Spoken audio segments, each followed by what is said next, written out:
Salam müəllimlər, hər vaxtınız xeyir.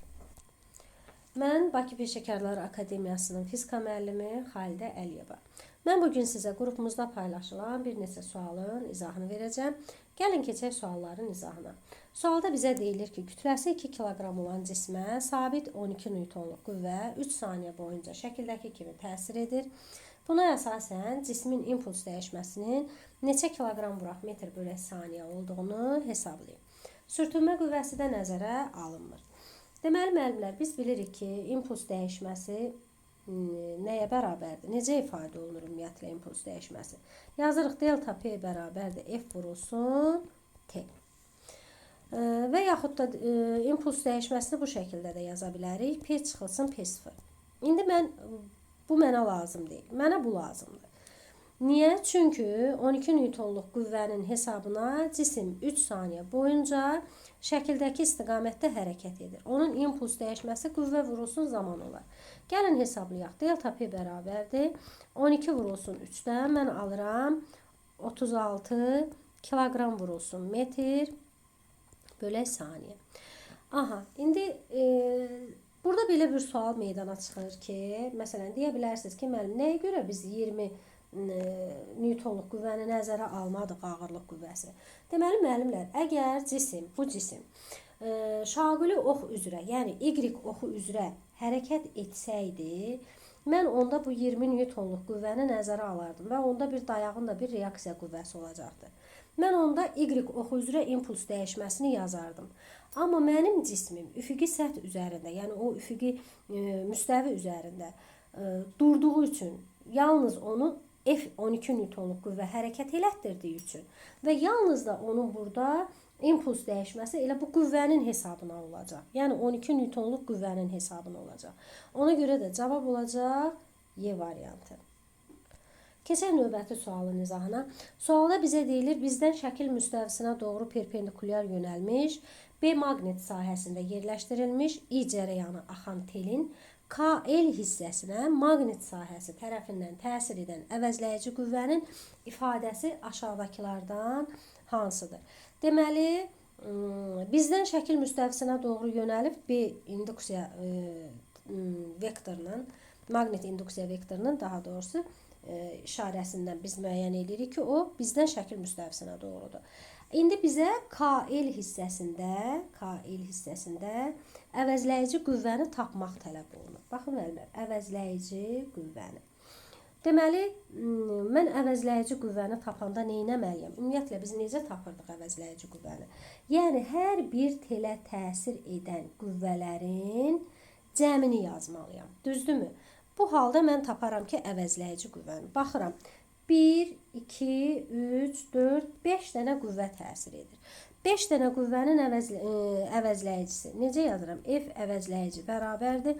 F1 üzərinə gələk F2, üzərinə gələk F3, üzərinə gələk F4 və üzərinə gələk F5. Bu şəkildə mən əvəzləyici qüvvəni tapmalıyam. Amma necə ifadə edeyim əvəzləyici qüvvəni? Baxın, gəlin biz birinci növbədə cərəyanın istiqamətini müəyyən edək. Deməli, cərəyan buradan daxil olursa, bu K-dan keçib L xəttinin üzərində hərəkət edəcək. Buradan da bu istiqamətə, buradan da belə bu şəkildə deməli, cərəyanın istiqamətini göstərdik. Cərəyan bu şəkildə hərəkət edir. Aha. İndi burada həmin bu naqillərə təsir edən qüvvələr, bax bu F1, F2, F3, F4, F5 amper qüvvələridir. Amper qüvvələrinin cəmini tapmalıyam. Mən birinci, baxın, bu hissədə təsir edən amper qüvvəsini tapsam, olacaq IBL. Sonra, baxın, bu hissədə də təsir edən qüvvə olacaqdır 2IBL. Yəni, baxın, bu hissədə. Olacaq 2IBL. Sonra yuxarı olanda da IBL-dir. Sonra olacaq 3IBL. Sonra da olacaq, burada bu istiqamətdə nə qədər məsafə var? L burada, L burada. Deməli, buranın uzunluğu 2L-dir. Deməli, olacaq 2IBL. Gəlin indi bunu tam dəqiqləşdirək. Yəni amper qüvvəsinin axı qüvvə əvəzləyici qüvvəni tapanda biz həm də bilirik ki, qüvvə vektorial kəmiyyətdə mən qüvvənin istiqamətini də tapmalıyam. Ona görə amper qüvvəsinin istiqamətini müəyyən edək. Amper qüvvəsinin istiqamətini tapanda müəllimlər, sol əl qaydasından bilirik ki, istifadə edirik. Sol əlimizi elə tuturuq ki, yəni maqnit induksiya vektoru bizim ovcumuza daxil olur. 4 barmağımız göstərir cərəyanın istiqamətini, baş barmağımız da göstərir amper qüvvəsinin istiqamətini. Mən burada müəyyən eləyirəm ki, baxın, bu 2L hissəyə təsir edən amper qüvvəsi sağa doğru yönəlir. 2IBL. Baxın, həm buna, həm bu naqilə, həm də bu naqilə təsir edən amper qüvvəsi isə sola yönəlmiş olur. Sol istiqamətə yönəlir. Həm buna, həm də buna. Burada da IBL-dir. 2 dənə IBL-dir.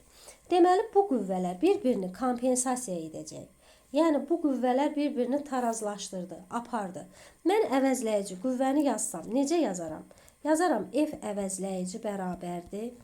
F1 qüvvəsi, yəni IBL, onu yazıram, mənfi IBL. Çünki artıq sol istiqamətə yönəlib. Üzərinə gələk. F2-yə yazıram, mənfi, deməli, daha doğrusu, üzərinə gələk, 2IBL, üzərinə gələk, mənfi yenə IBL, üzərinə gələk, 3IBL və sağ istiqamətdə olan qüvvəni mən, x-ox istiqamətində olan qüvvəni mən müsbət götürürəm. Üzərinə gəlinsin 2IBL. Baxın müəllimlər, bu IBL-lə bu IBL-in cəmi bu 2 IBL-i apardı. Mənə yekun olaraq əvəzləyici qüvvə nə qədər oldu? 5 IBL. Cavab oldu D variantı. Amma burada bir şərt var məsələdə. Əgər mənə desəydi ki, əvəzləyici qüvvəni yox, ümumiyyətlə qüvvələrin cəmini tap, mən onda artıq hər bir naqilə təsir edən bu qüvvələrin cəmini tapmalıydım və həmin qüvvələri toplamalıydım. Onda olardı, mənə verərdi 9 IBL. Onda artıq mən ümumiyyətlə, yəni amper qüvvələrinin cəmini tapardım. Amma mənə deyir ki, əvəzləyici qüvvəni tap. Əvəzləyici qüvvə üçün artıq mən qüvvələrin istiqamətinə də baxıb, orada tarazlaşan qüvvələr daha doğrusu bir-birini kompensasiya edib yekun qüvvəni tapmalıyam. Ona görə də cavab olur D variantı. 5 IBL. Gəlin baxaq növbəti suala. Növbəti sualda bizə deyilir ki, dəyişən cərəyanın gərginliyini 3000 voltdan 60 volta endirmək üçün hansı transformatordan istifadə etmək lazımdır? Biz bilirik ki, burada K transformasiya əmsalını tapmalıyıq. K transformasiya əmsalı U1 bölünsün U2 bərabərdir N1 bölünsün N2 və cərəyan şiddətlərinin tərs nisbətinə I2 bölünsün I1. Buna bərabərdir. Deməli, birinci, girişdəki gərginliyin çıxışdakı gərginliyə nisbəti, girişdəki gərginlik daha doğrusu sarğıların sayının çıxışdakı sarğıların sayına olan nisbəti və çıxışdakı cərəyan şiddətinin girişdəki cərəyan şiddətinə olan nisbəti ilə hesablanır. Transformasiya əmsalı vahidi yoxdur, adsız kəmiyyətdir. Demək müəllimlər, biz nə etməliyik? Yəni biz bilirik ki, birinci müəyyən edək ki, bizim transformatorumuz alçaldıcıdırmı, yoxsa yüksəldicidirmi? Deməli, K əgər birdən böyük olarsa, bu transformator alçaldıcı transformatordur. K birdən kiçik olarsa, bu transformator yüksəldici transformatordur. İndi gəlin müəyyən edək K-nı. K bərabərdir. Girişdə nə qədər idi mənim gərginliyim? 3000 volt. Çıxışda nə qədər idi? 60 volt. Və mən müəyyən eləyirəm ki, burada transformasiya əmsalı 50-dir. 50, yəni K 50-dir, K birdən böyükdür. K birdən böyükdürsə, bu transformator nədir? Alçaldıcı. Mən baxıram alçaldıcı cavabları seçməyə. Deməli, yüksəldicilərin üzərindən çəkdim xətti. İndi həm K-nı tapdım, həm transformatorumun alçaldıcı olduğunu tapdım. Ona görə də transformasiya əmsalı 50 olan alçaldıcı transformatordan istifadə edərəm. Cavab olur B variantı. Ümumiyyətlə müəllimlər, dəyişən cərəyanda əgər mən transformatorun alçaldıcıdırmı, yüksəldicidirmi, bunu müəyyən etmək üçün deməli çıxışdakı həmişə gərginlik az olarsa, deməli bu transformator olacaq alçaldıcı transformator. Əgər o çıxışdakı gərginlik çox olarsa, bu transformator olacaq yüksəldici transformator. Mən elə məsələnin şərtinə baxaraq da artıq transformatorumun alçaldıcı olduğunu müəyyən edirəm. Belə müəllimlər, hər kəsə uğurlar arzulayıram.